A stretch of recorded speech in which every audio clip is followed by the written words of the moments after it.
man? It's M-Star, aka Martin. I ain't back for another video, man. Hope everybody doing good. So, it's early in the morning. Apologize for that. That's crazy.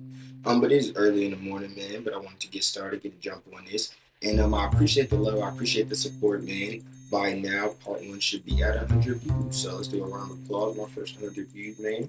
It's all about baby steps, all about baby steps. So while I'm talking about it, make sure to subscribe, man. I'll put the thing down here.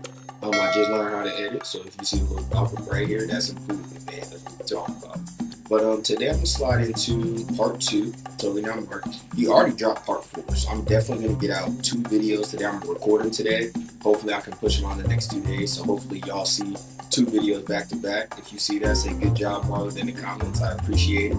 But other than that, man, I'm just about to dive right into Totally Not Mark. The first one was super interesting. He's going off the first original one, so it's just Fullmetal Alchemist, not Brotherhood. And he's really going over the manga, not the anime. So, like I said in the video before, I'm an anime enthusiast for sure. I don't read a whole lot of mangas. The only manga I really read into was Naruto Shippuden, a tiny bit of One Piece, and My Hero. So, other than that, I don't read a whole lot of manga. But I know for a fact that Fullmetal Alchemist is heavily regarded as one of the best mangas and animes in both respects. So, shout out to Mark for going through this manga. I'm loving it so far, so I'm excited for part two. So let's dive right in. Like I said before, leave a like and a comment, man. Subscribe if anything helps. So much love, you guys. Appreciate your love, and let's dive into the video. All right, so let's see what Mark is talking about, man. Let's see what Mark is talking about. Alright, so I was sitting in my room reading Fullmetal Alchemist, because that's what I do now apparently, wondering how I was going to start this video, and then, boom! Literally a couple of chapters past where I stopped last video began the single best action or plot sequence in the entire story up until now. It was freaking nuts! Like, as I said, I'm a big Dragon Ball fan, and I'm reading this for the very first time, but there's a fight scene in this that's impressed me more than any fight I've seen in a long time. I have been enraptured by the dialogue and the twists and turns this thing has presented me. So, let's not waste any time and get into it because it's so damn amazing. This is my continuation of Fullmetal Alchemist.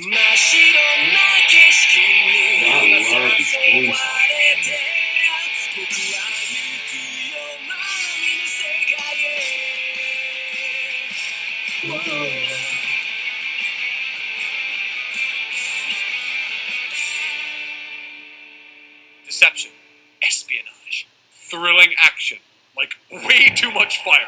More fire than I'm comfortable with personally. And I'm not kidding when I say that this manga just went from great to incredible in the span of 3 chapters, and I cannot express just how much I lost my mind while reading this section. So let's try to figure out how they achieved this and why it works so damn well. And to kick it off, I am of course going to be talking about the framing of Lieutenant Maria Ross and the incident at Lab Number 3. To kick off this trek through peak fiction valley, Lieutenant Maria Ross, everyone's favorite subordinate of Colonel Mustang with a pistol, gets framed for the murder of Hughes.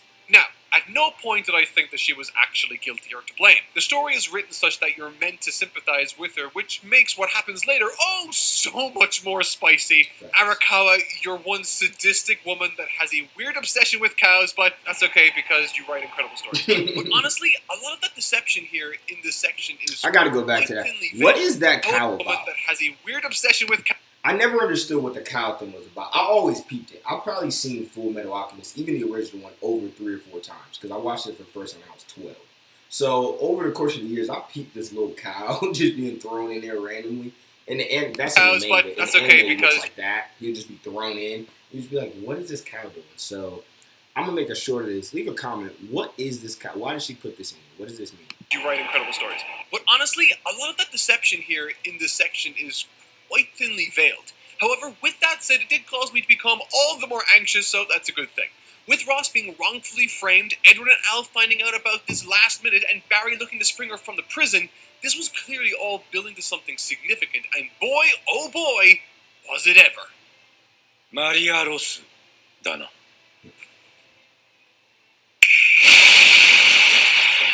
Nani? Okay, I know, right? This is amazing. This is nuts and freaked me the hell out upon first discovering what was left of the supposed Lieutenant Maria Ross. Facts. I was like, okay, story, that was pretty cool. Yeah, I was just like, bro, that was gruesome. Like, that's crazy. He did her so crazy. But if she would have really, like, if she was really the person that killed my man Mace Hughes, then yeah, I would see him getting his payback like that. Like, I don't see Roy Mustang going out without getting his revenge. But I thought that was a little foul. I thought that was a little extreme. But I don't know. I don't know. If they took my man's, how they got Mace Hughes, I might have to do her like that too. But yeah, this is a crazy little plot twist. But little did I know that the real stuff was just around the corner. Naturally, again, I didn't think that Mustang had this in him.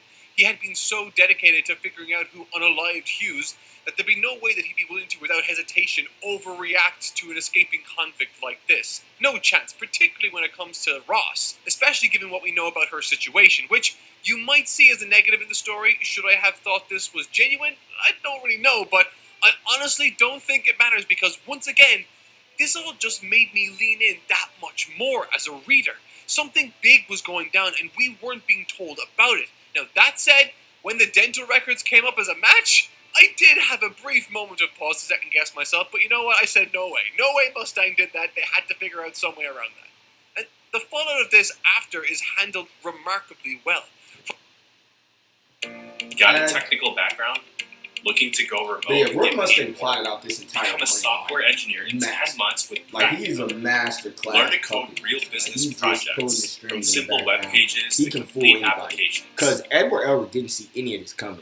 And if you haven't, I'm not gonna speak too much to it if you haven't seen it. This is literally the first time you've seen it, and I won't spoil it. But nobody involved in this plot knew what was coming. Like Edward, Alphonse, none of them knew what was going on.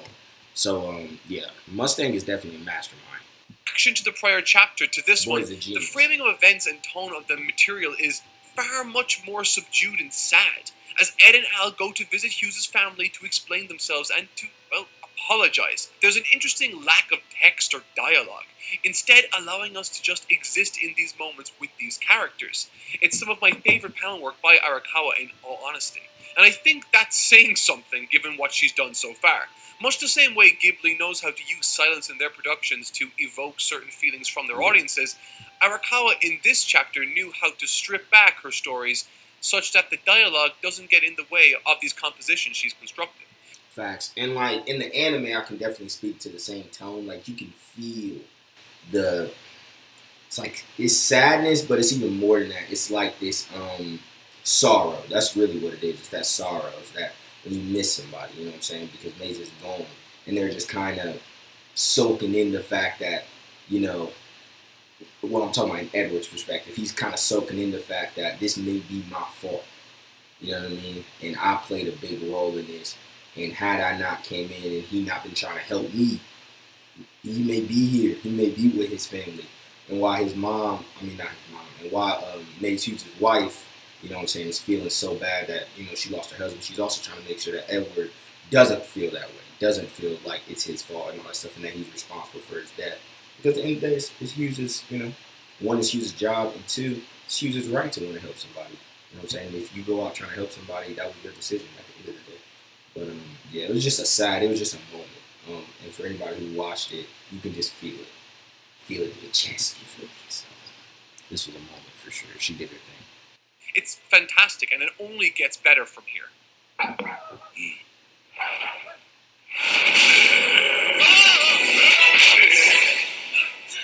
This is where things really start to get crazy, and all the pieces we've seen not quite make sense start to make more sense and come together.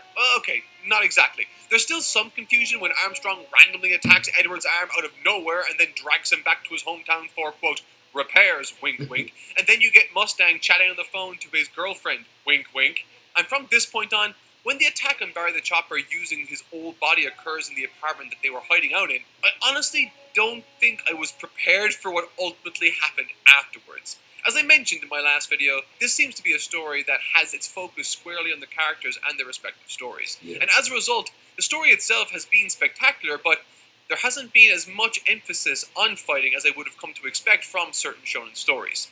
Even with the more emotional and subversive ones like Hunter x Hunter, That series' first arc was entirely built around shonen-style combat and competition, whereas Fullmetal Alchemist has been extremely restrained and measured in its approach, I think, regarding fighting.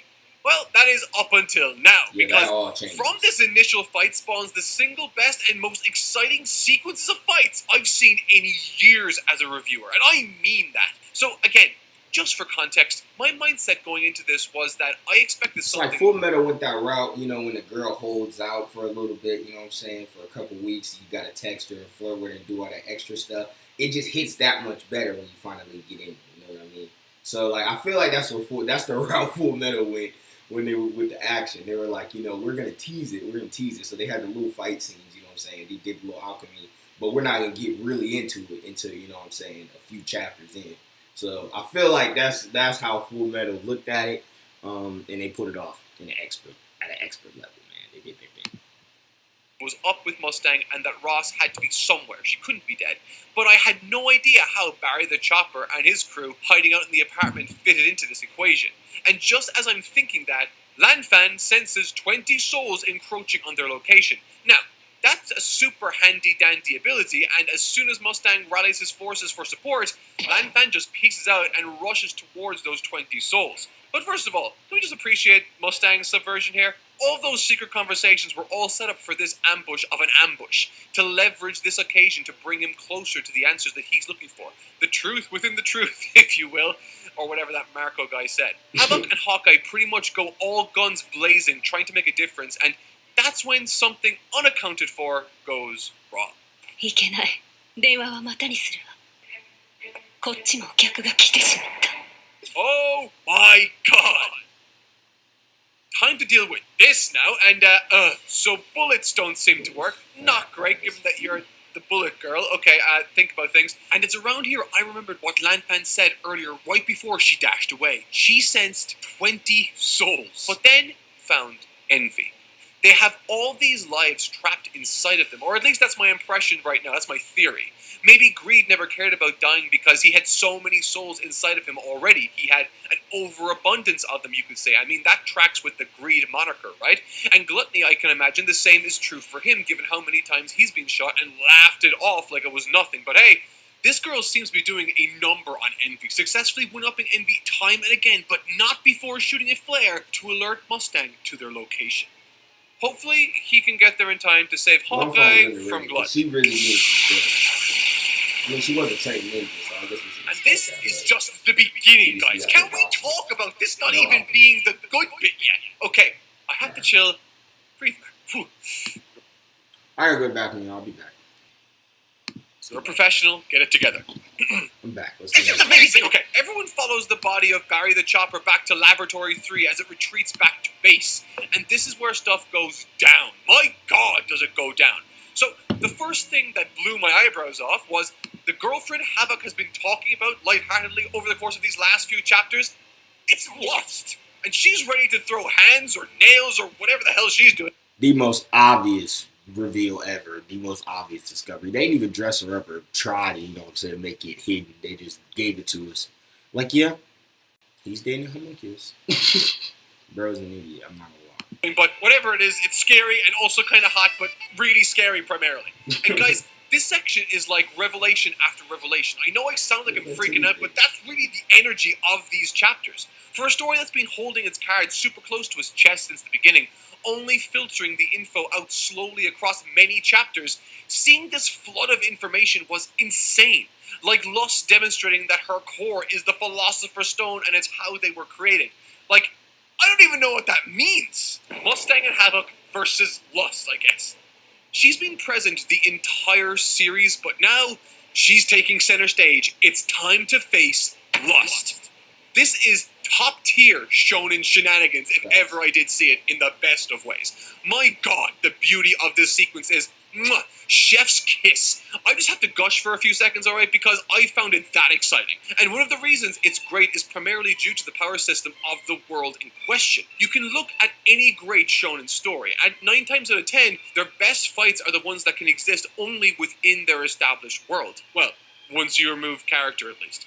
Naruto, Dragon Ball, One Piece, they all have amazing fights, and most of these great fights depend on the various systems that they have in place, whether they are simple or complicated, to give the altercation its own sense of dramatics and flair. And Fullmetal Alchemist in this one is no different. It's been established that Mustang, while powerful, seems to need a few things in place in order to be effective, or so we were led to believe at this point. He circumvents transmutation circles thanks to the gloves that he wears, and naturally, if the area has too much rain, the fire that he uses won't work. These are his limitations, and any Dragon Ball fan will tell you that once you add limitations to a technique, the tension rises. And good old Ron the Roy Mustang is no different here. Lust is in the position of power and overwhelming each of them, and it's from here she makes a calculated decision. She floods the room in water and retreats further into the building. As readers and viewers, we can cast our minds back to earlier in the story where the rain prevented Mustang from using his abilities in the first place, and thus we assume this case is identical to that one. But we and she were wrong, and this is where Arakawa writes a simple solution that makes total sense in her story. Mustang uses alchemy to remove the flammable gas from the liquid beneath it. That is genius, and not only that, turns the room she's hiding within into a bomb. That shit was genius. Look, that was awesome. And Mustang says things like, oh yeah, she's totally cooked, I can feel the fat in the air landing on my lips. I mean, I gotta be real, I didn't need to hear that, but it's a neat little detail. But you know what else is a neat little detail? That. Not good for the heroes, but it was pretty cool. And when she said, I don't like being broken up with, I just know Arakawa was having all sorts of fun when she was writing this one. But the most hardcore part is when Mustang, with his bare hands, rips the Philosopher's Stone out of her chest in an effort to stop her and heal Havoc. But she just begins to regenerate around the stone itself and his hand. Oh my god, that looks so creepy in the manga, and it made me wonder, does this mean that they are the stone? That every stone that was created is just another one of the homunculi? Also, I just noticed that if Lust Stone is there in her chest, and that's her tattoo, then that means that the tattoo's placement is directly correlated to the position of the stone itself within the host, which means Bradley's is in his eye, and Gluttony's is in his tongue. Whatever the case, it's a crazy set of circumstances, and it's so fun to watch and speculate on. And while things go from bad to worse in this fight against Lust, Mr. I'm the secret evil king of the world, Bradley, shows up alone to intervene. At this point, I was curled up into a ball, feverishly flipping from page to page. I needed to know how this fight was going to end. And with the spooky, disembodied voice of Pride, the only other homunculi unaccounted for us, calling both envy and gluttony back to base, it's safe to say that with Havoc unconscious and Mustang on the verge of death, now mortally wounded, things aren't looking good, guys.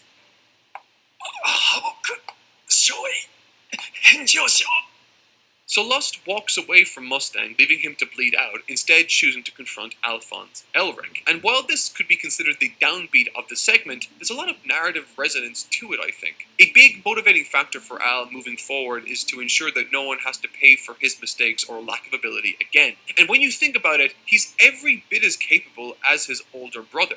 He just has the wrong mindset about it. In fact, every chance Edward gets, he points out just how much better his little brother is than him, whether it be fighting or alchemy or whatever. Fullmetal Alchemist as a title could very easily be talking about Al and not Edward Elric. In every way that matters, Al can be viewed as the main character if you want to. And in this scene, he shows a level of grit and tenacity that really made me respect him all the more as a character. Alphonse Elric. Don't lose your way. That's a good point. And from this point forward, Alphonse kind of does become like a co-main character. Even though he always was, he's always there. But Edward was really the main focus up until now. From the point, like, he got his watch from when he became the Fullmetal Alchemist, to this point, he was really the main prime character. But this is when Alphonse steps up, starts fighting, and starts becoming a real central character. So that's a good point. But up until now, he really hasn't been. So he's been more of a background guy. Oh my god, okay. When this happened, I'm not kidding when I say I literally shouted, "Holy fuck!" and jumped off my chair. This dude, Ronnie Boy Mustang, cauterized his own wound, etched a transmutation circle onto his own fist, and used Havok's lighter as an ignition point. He's an absolute animal, and to boot, he actually kills Lust. Can we talk about him actually being the first person to kill one of the homunculi? Facts. I mean, okay, I thought this was impossible. This is the most amazing fight scene, and I just have chills talking about it. Mm-hmm. Great moment. That was an all-time great moment. War Mustang actually killed that bitch. Everybody was turned up. I know they were. That was a scene that had me standing up in my seat. I think, I don't know. This is definitely top 3 best moments in the show. Number 1, for me, was when King Bradley was running up that huge ass, y'all know what I'm talking about. That big ass thing when the army was there and it was fighting him. He ran all the way up to the castle. He was trying to fight Greed at the top, and he just killed everybody on the way up. But this right here has to be number 2 or 3. So yeah, this shit was crazy. Fullmetal Alchemist.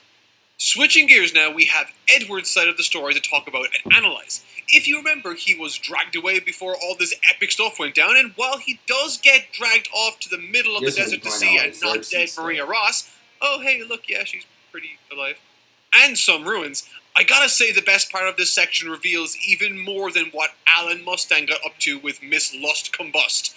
For on his way to visit his mom's grave in his hometown, he runs into a familiar face. A deadbeat ass. Oh my god! Yep, that's right, it's Pipe Man, or at least he looks like the leader of the homunculi, I guess. I mean, he's got the same beard and stuff. But with that said, and jokes aside, I actually loved this sequence in the manga. There's this super interesting conversation between Hohenheim and Edward that takes place right before his mother's and his wife's grave. Hohenheim draws attention to his burned down home, asking Ed, why did he do that? And Edward gives his typical answer, so that he can't look back, that it's a symbol of his resolve, his conviction in his overall goal we are all too aware of. And to that, his father disagrees, citing that it looks as though, to him, that Ed's hiding his mistakes so that he doesn't have to confront them. I personally don't know how to feel about this. Ed proves this thinking was wrong. Yeah, I didn't know how I felt about that the first time he said it either. Because I do think there is something to be said about destroying stuff in the past. And when you get rid of things, it's like cutting ties with somebody. Like when you cut ties with somebody in the past, you leave everything that you cut with them behind. You kind of move forward as in a new self, where you just can't look back. You gotta move forward. But I understand what his dad is saying. It's almost like the analogy he's saying. It's almost like hiding something, like putting it under a blanket, like, you know what I'm saying, sliding it under the bed, never looking back at it. It's still there. You know what I'm saying? It still happened. You just hide and acting like it didn't happen. So I get what he's saying, but I think I agree more with Ed on this one. Especially when you're talking about life. When you're leaving something in the past of life. Destroying it is definitely going to lock you in to move forward no matter what. So I don't think he was hiding, but, you know, teach his own. Leave a comment what you think. But this was a great moment that really made me think about really why did he do that?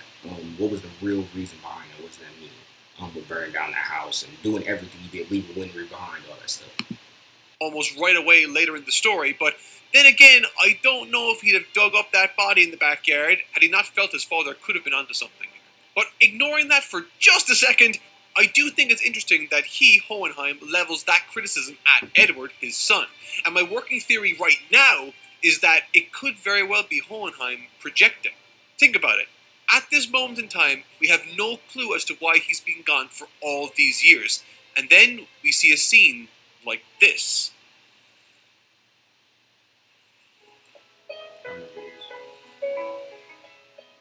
Earlier in the story, Hohenheim reveals that Ed is a lot like him, and to that I think what he means is that he's similar physically, yes, but also similar in his ability to get things done, his conviction, and from that moment he moves to take the only photo that exists of Trisha, his wife, himself, and his 2 kids that exists right before leaving.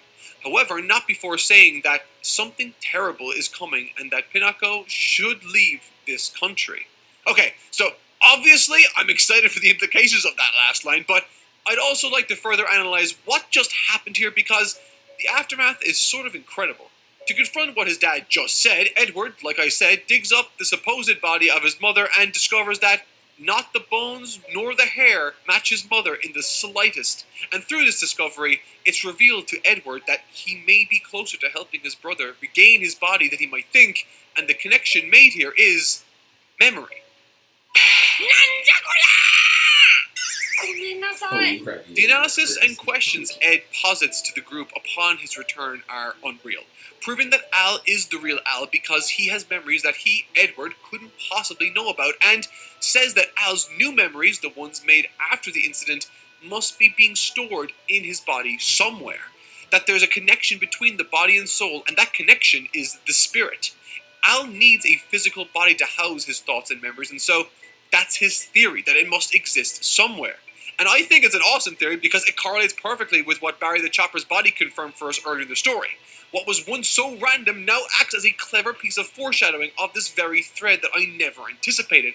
Al paid the toll to pass through the portal of truth, whatever that means, and so it begs the question, what's the truth that lies within the truth? They're using the word truth as like a noun in this instance, like it's referring to a particular thing, like a person or something, or an entity. Now, I've no earthly idea what's going on, but I do have another theory, so buckle up.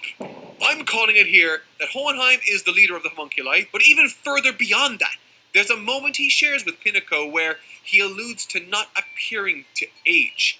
This is curious and got me thinking. Perhaps he doesn't seem to age for the same reasons the lifespan of all the homunculi and villains seem to be extended. And maybe he has the same goal Ed had to save his wife's life. Like I mentioned before, he seems to see a lot of himself in Edward, and if I didn't think that he was trying to save his wife. I didn't think he was trying to bring her back. But once I seen that he was the same age when he met Edward as he was back in the day when Edward was a kid, I was like, he has to have a philosopher's stone. He has to be somehow, some way directly involved with the homunculus. So I did make that connection instantly as soon as I seen him. Because I'm like, there's no way he would be the same age. He hasn't aged at all. He looks exactly the same, which is exactly how the homunculus are. So I'm like, he's neither a homunculus, literally, or he has a philosopher's stone like Grimly, who's in prison. He looks the exact same age and all that stuff because he has a philosopher's stone. So that's what the connection I made. But I don't know. We'll see. If there's one thing that's for certain about Edward, is that he's got some impossibly strong convictions. Convictions that have led him to do some horrible things both to others inadvertently and to himself carelessly. And perhaps Hohenheim is of a similar mindset and capability. Perhaps his wife Tricia was sick and told him that she would hang on until he found a way to extend someone's life beyond natural means. This would then make sense of what Tricia said to Panico before she died, and it would explain why Hohenheim is so nonchalant about the time he missed with his kids and his wife. 10 years is an incredibly long period of time to go without seeking or making contact with them whatsoever. And given that he took the only photograph of them together, it implied, at least to me, some sort of emotional connection or fondness at the very least. And so, in my mind, taking the photo and choosing not to see them for 10 years, that doesn't really seem to correlate or work together in my mind. Unless time doesn't matter to him. Because once he finds the answer to immortality, to his wife's death, time, it won't matter. It's infinite. And if this is true and is his goal, then that positions Edward as the perfect polar thematic opposite to his father, stopping the ideology he once so feverishly sought to bring into this world in the past, but through his experiences learned the truth within the truth, in the process coming to appreciate that life is so special, and as special as it is, because it ends eventually, and that we should enjoy what we have while we have it. To prove this, Ed will have to stop his own father from trying to resurrect his own mother, and to solve for immortality. But that's just a theory. And alright, so we have a I like what he was talking about, though, on a deeper level, on a real level. Like, would life have the same amount of meaning if there wasn't death? I think it's an interesting question. Like, we value everything that we do every day, and we try not to take anything for granted and stuff because we know there's a time limit, right? We know that one day eventually this is all going to end, and the opportunity to chase our dreams and the opportunity to have these experiences is going to go away. Even just with age, in the time that we are here, the older we get, the less we can do. It's just the truth. So, I mean, I think that's an interesting question. If everyone was immortal, would we have the same value in life? And I think that, Alphonse Elric and him battling that whole thing, with him not having his body, but him being immortal, begs that question, if you're not dying, if you're never going to die, if you're truly immortal, does life have the same meaning? W question. Better idea of what's going on now. Ed and Al are back together, thankfully. They're on the same page. Brilliant! They're determined to shoulder all of this without getting anyone else hurt, and what's more, they have a plan.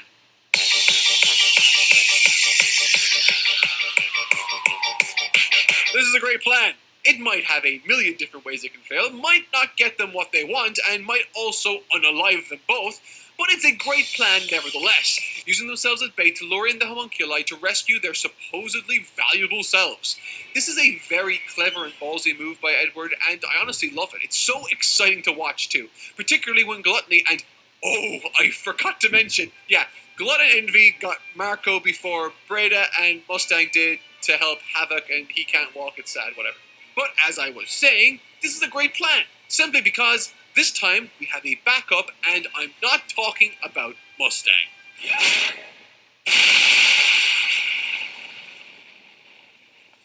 I've thought for a long time that Lanfan and the folks from Jing have had a fascinating ability to sense what makes the homunculi part of what they are, what gives them away, that they are a cluster of souls engulfed inside one entity.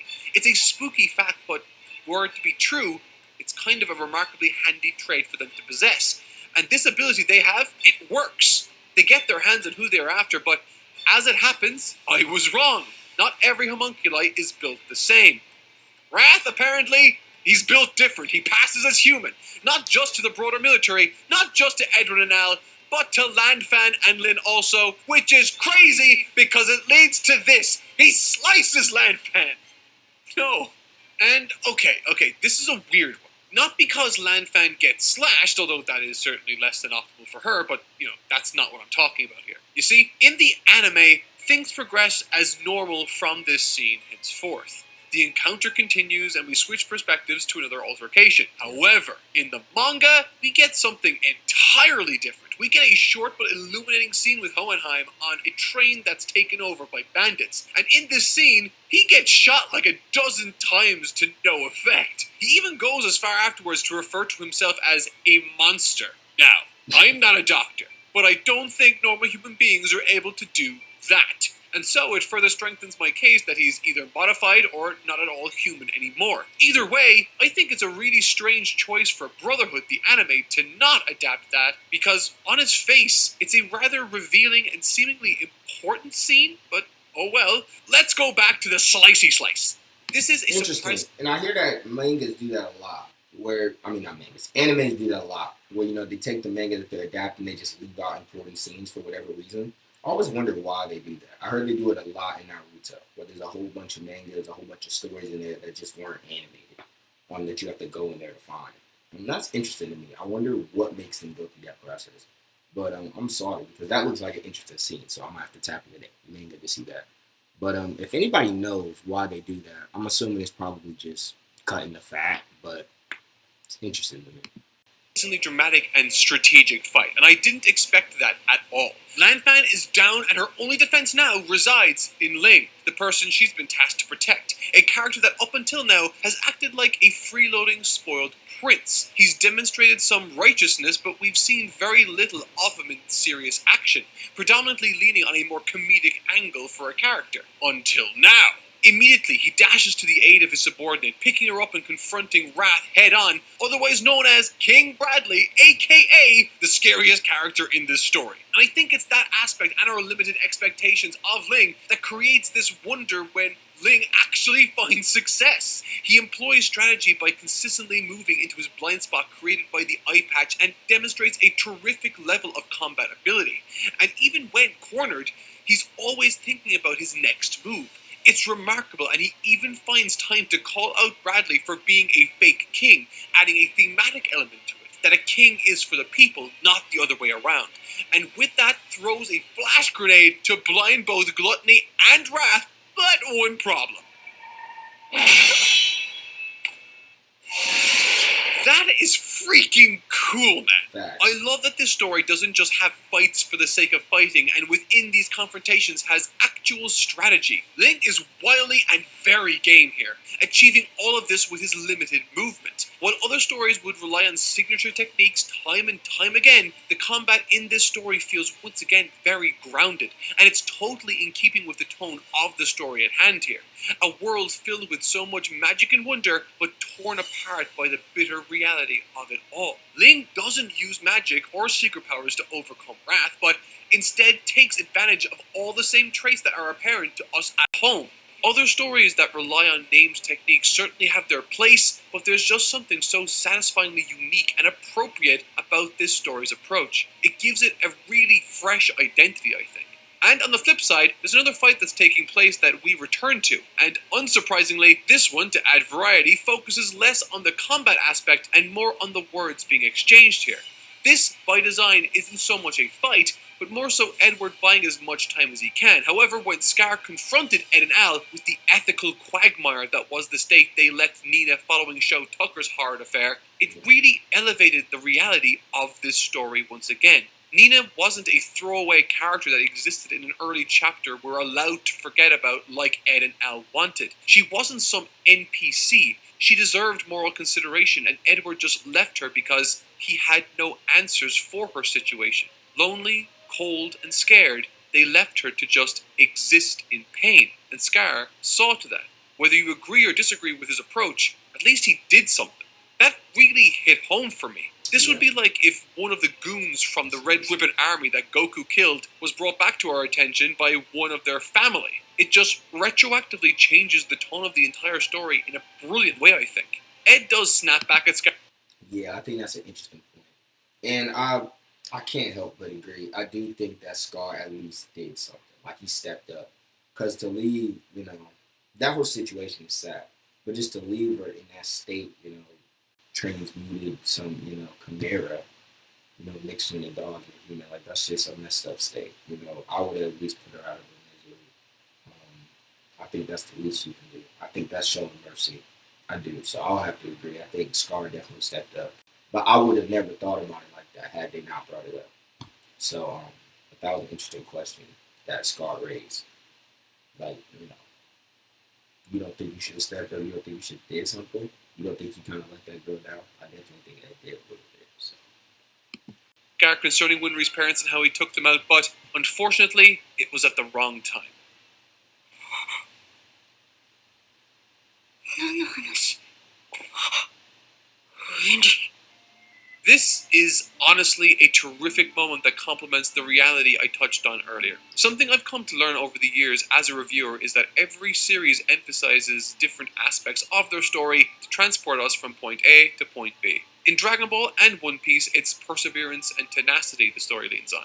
In Hunter x Hunter, it's trauma. In Attack on Titan, it's this lust for revenge. But in Fullmetal Alchemist, it's humanity. It's flaw. It's the unsightly elements of the real world that make us feel uncomfortable when looking at them. It's the healing hands of a genuinely caring and kind person in Winry holding a deadly weapon with the intention of ending another's life. This story truly and wonderfully leverages the horrors of reality and melds them with the fantasy elements sprinkled throughout. It's hope versus despair, but I am forever grateful that Edward reminds her of who she is to him. It's such a beautiful moment nestled in the horror of the occasion, and I just don't think anything could be more in keeping with the tone Arakawa is trying to go for with this series. It's an outstanding scene. And what's more is, the other fight scene crosses over into this one.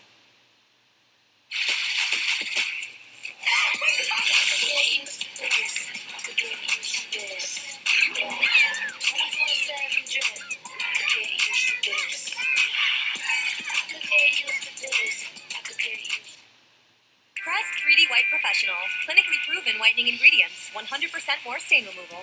Crest. The following material is, and I kid you not, literally hype moment after hype moment after sad moment after traumatizing moment after more hype moments. I was so excited reading this week's material that, geez, man, seriously, the story goes nuts. So, Ling exploding from the sewer below throws a flash grenade at Gluttony, this time demolishing his upper body, and what's more is, he ties what's left of his body up in metal cables, meaning Gluttony's regeneration ability is now working against him. I think I love Ling. Yeah. Hi, this is Future Mark here, and about loving Ling. I'm sorry, Past Mark, but you're in for a world of hurt later. But yeah, anyway, back to Past Mark. And as it happened, Lan Fan didn't off herself, which is great for her, and instead cut off her own arm and tied it to a dog, which is not great for her, but is a win for the dog, creating a fake blood trail for Wrath to follow. I love strategy like that. It's so fun. And by fun, I mean, not in the body horror sort of way. So look, I've not spoken about this little girl looking for Edward at all that came from Jing, and look, I honestly don't have any feelings one way or the other about her. Of all the characters in this story, of which the vast majority are great, she's not really vibed with me since she got here. I mean, really? I know she's cute, I know she has some weird powers, but I gotta see some more from her. So far, she's kinda mid. She's not mid. I liked her. I thought that, her cuteness definitely adds, I think, most of her value. But I will say I do like that her little story that she's one of the princesses and that she's coming over to help out her nation. And she's one of the people that's also looking for immortality. So she's like, she adds that part of the story that Shingi, she adds to that part of the story. And I like the fact that her and Ling are from like the rival nations and stuff, that they have that bickering. And I like that she kind of goes along with my man Yoki, because he's not all that interesting, but they're playing along and their comedy adds something to the story because Scar is so serious. So I thought they contrasted well. So I liked her. I didn't think she was mid, but Mark has his opinion. With that said, Ling and Lan Fan's side of the fight has been exceptionally strong, and thankfully, there's more where that comes from later. But not right now, because the fight's over and Winry's going back to Rust Valley. Bye, Winry! Pride and Wrath have a convo. I still have absolutely no earthly idea who Pride is. I mean, he's gotta be someone in the military, right? Or at least the government, or someone in power. I just know this is going to be another one of those reveals that will completely take me off guard, and I'm anxiously waiting for it to happen. Happen already! Alright, so let's break it down for just a second. Envy and Marco have a conversation that reveals their ultimate goal, and when that goal was revealed to me, I was like... Which is Irish for the following. Their war has been in the name of blazing a trail that carves out an enormous transmutation circle around massive population centers in the land. They plan on sacrificing everyone in the circle to create the ultimate Philosopher's Stone, one capable of God knows what, and that is such a comic book level threat. It's so massive that I can't even really get, it's cool, but it's weird. It's weird in like a horrific kind of way, but it's very good. I like it. Furthermore, there's also this air of the youth of this generation righting the sins of the past. Gluttony's rampage is terrifying, and the design he boasts is terrific here. Mustang escapes by the skin of his teeth, leading Ed, Al, and Lynn behind to fight. I don't know if anyone agrees, but once that plot was revealed, that they had the whole transmutation circle around Amestris, I think that it upped the intensity about 10 levels. Like, once that was revealed, I felt like my anxiety for Edward went up because the urgency of the situation was going up. Because now we know the plan. We know what's going on. At first, it was this mystery that you're trying to figure out. But once it's kind of unveiled, or at least that much of it was unveiled, it's like, oh, shit, what are we getting into? So I think that was the point where the intensity level went up and everybody, sat up in their seats.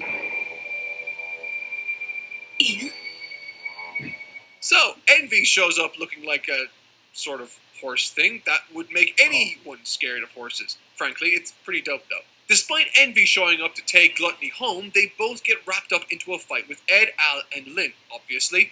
Lynn takes Envy while Ed and Al try to tango with Gluttony. I love all of these fights in this section of the story because they're all never really just as simple as we gotta destroy blah blah blah. This entire scene is made possible because Envy and Gluttony are under strict orders not to do any damage to Edward or Al, which creates really interesting encounters, I think. Like when Ed and Al were trying to bait them into the situation, or like right now, where something really cool happens. And before I get to that, I think something that's become apparent is that Ling is a fantastic character to watch fight and make sense of a given situation with. In a world filled with what are effectively magic wielders, he's just a dude with a sword. He just happens to be cunning with some pocket sand. Yeah, he's extremely clever. Like, Ling is the most entertaining person, not only because look at him on the screen, he's hilarious, but on top of that, he's super clever, he's super inquisitive. He's always using the surroundings, what he has, like whatever tools he can use to get through the situation. And it's amazing, especially since everybody is so superpowered and stuff. Like, how did he train this much, or how did he become this guy that's just this inquisitive and this smart? So I love watching him fight too. I gotta second that. Ling is a top tier character. Like, even when he was fighting King Bradley, I think that's a great fight because they're both sword users, but also because he hangs in there. He always finds a way to hang in there, even though King Bradley is shown time and time again to be one of the most OP characters. So, yeah, I love Ling. I love Ling in battle. That deceptively capable. I love Ling. Dang. This is a really cool moment, by the way, but when Ed steps in front of Ling as he's about to be eaten by Gluttony, I gotta say, damn. Firstly, Arakawa knows exactly how to write characters that let their actions do the talking, and secondly, holy crap, I picked such a crazy spot to stop it last week. Like, ever since then, the fighting has been happening again and again and again, and it's been amazing. Like, let me paint you a picture.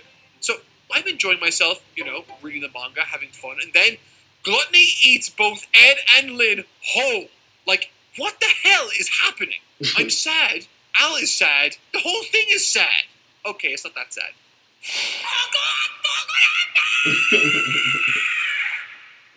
The journey inside of the belly of Gluttony is largely funny, if not slightly unsettling given there's no clear way out. But I think this is also a wonderful look at what makes Fullmetal Alchemist as great as it is in microcosm. Last week I touted a fantastic trait Edward has in the ability to keep pressing forward despite how impossible things at present seem. Lin even brings this up in this very section. They've shot guns in this space, opened bottomless holes in the floor, and have found that there doesn't seem to be any logical end to this place they've been trapped within. It very much, just like their overall goal in the story, seems impossible. But that doesn't stop Edward from earnestly trying, cracking wise, and remaining steadfast in his goal to move forward. He refuses to accept defeat, stubborn to the end. It's a wonderfully consistent character trait, I think. あらら、お前たちかよ。やはりエンビー。Envy reveals that they were behind the Ishvalan civil war, and thus the one behind Scar's killing intent motivation, and by proxy, the one that was indirectly responsible for Winry's parent death. やるか、ガキども。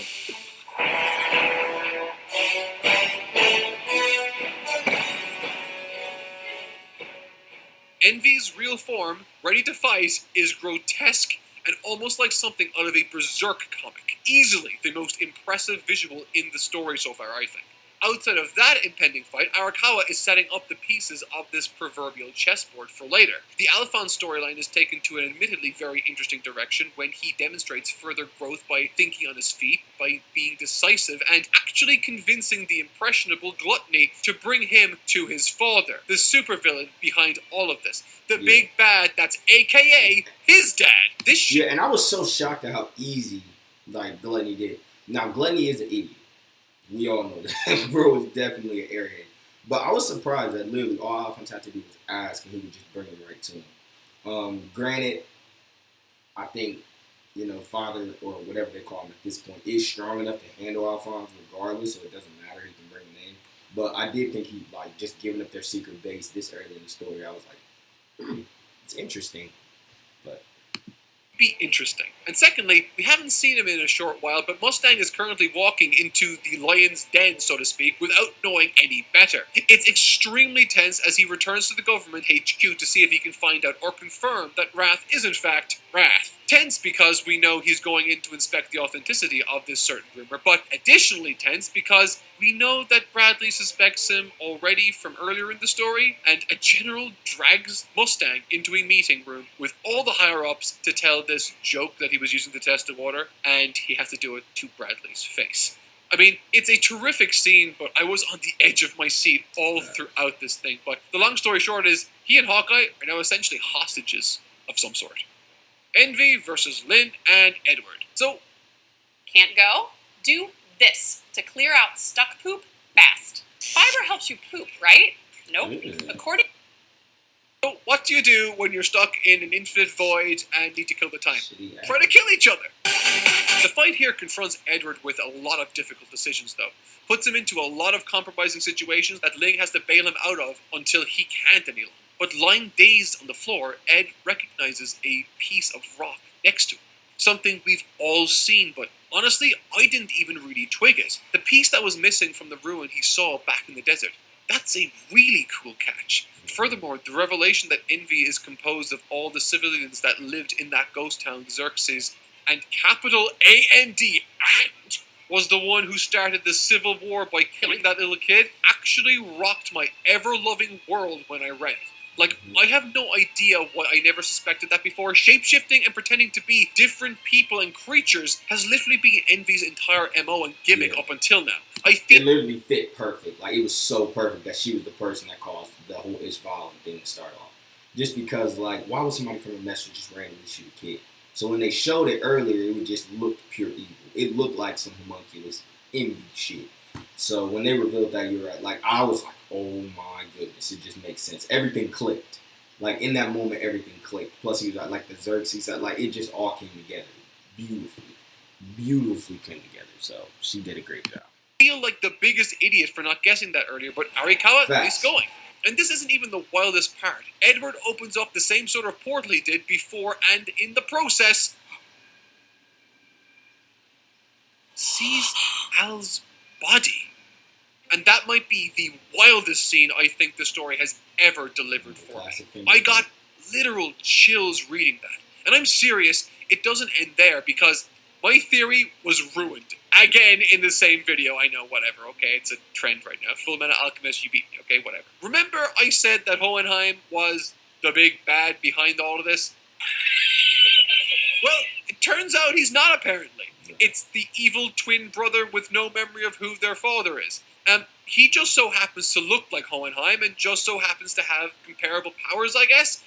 Okay, I have honestly no idea what's going on. I was super confused at this point, too. I did not get it at all. I didn't understand how there was two of them. I was on the twin brother wave as well. I thought he either had a twin, like an evil twin, or like, yeah. I just didn't know. I was just confused. I had no idea what was going on. So this was a major. It was nice because they would unveil another plot thing. So they would give you something, and then they unleash another mystery. So Fullmetal was, you know what I'm saying, they're the masters of that. Give you something, take some. Give you something, take some. So that's kind of how they are. So that's what that was. So now we know about Xerxes. Ed, Lynn, and Envy come exploding out of gluttony because that's cool. Not Hohenheim somehow heals Edward with some sort of divine magic and manifests another hand out of literally nowhere for Al. Like, where does he get the material? Why can he do all of this without so much as moving a muscle?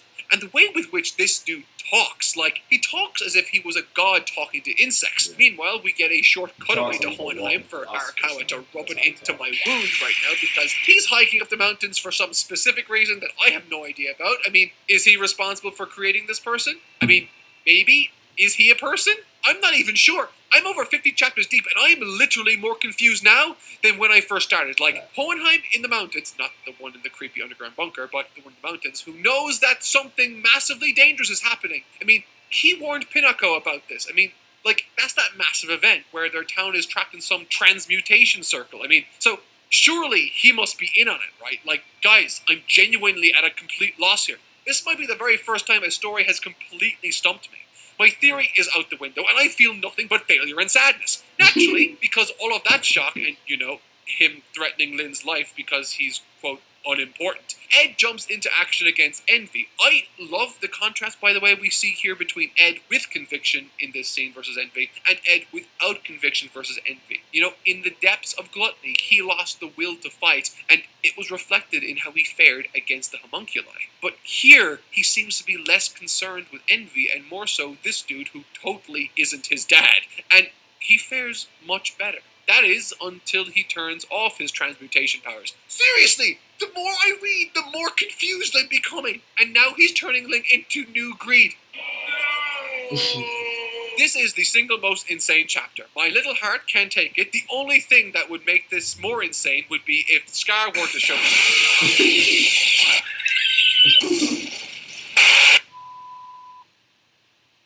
Oh, hey, look, it's the little girl with the panda bear that I've neglected to mention properly up until now. But check this out, right? So Scar comes to the rescue, so he's sort of like the anti-hero meets the heroes to fight against some common enemy type of guy. And he even has one of those moments where the anti-hero is all like, maybe we aren't so different after all, in his head. He says that in his head. And then throws Al's head at a pipe to make the chimeras explode. Okay, I explained that poorly, but I don't care. I want to go back to reading more.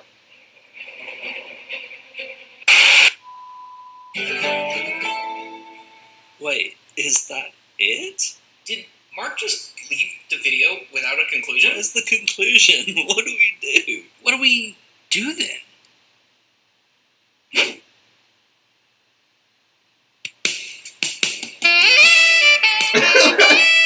I'm weak. Man. Nah, man. Shout out to totally down Mark, bro. Go tap into his channel. That's hilarious. I didn't to name it like that. But yeah, another banger. So that was part 2 of the blind review for Fullmetal Alchemist Brotherhood. So I'm about to lock in. I'm about to edit this right now, and I'm about to get this out ASAP. So be ready for part 3. But if you made it this far in the video, man, I appreciate the love. I appreciate the support. Let's keep diving into this series together. So let's get into part 3. I'm going to try to get it out today. But other than that, man, y'all stay blessed. Love y'all. Like I said, leave a like, comment. Let's talk about stuff in the comments. I'm going to try to be consistent, man. So if I'm not consistent, try to get on me. But let's at least get to 10 subscribers, man. So make sure y'all subscribe.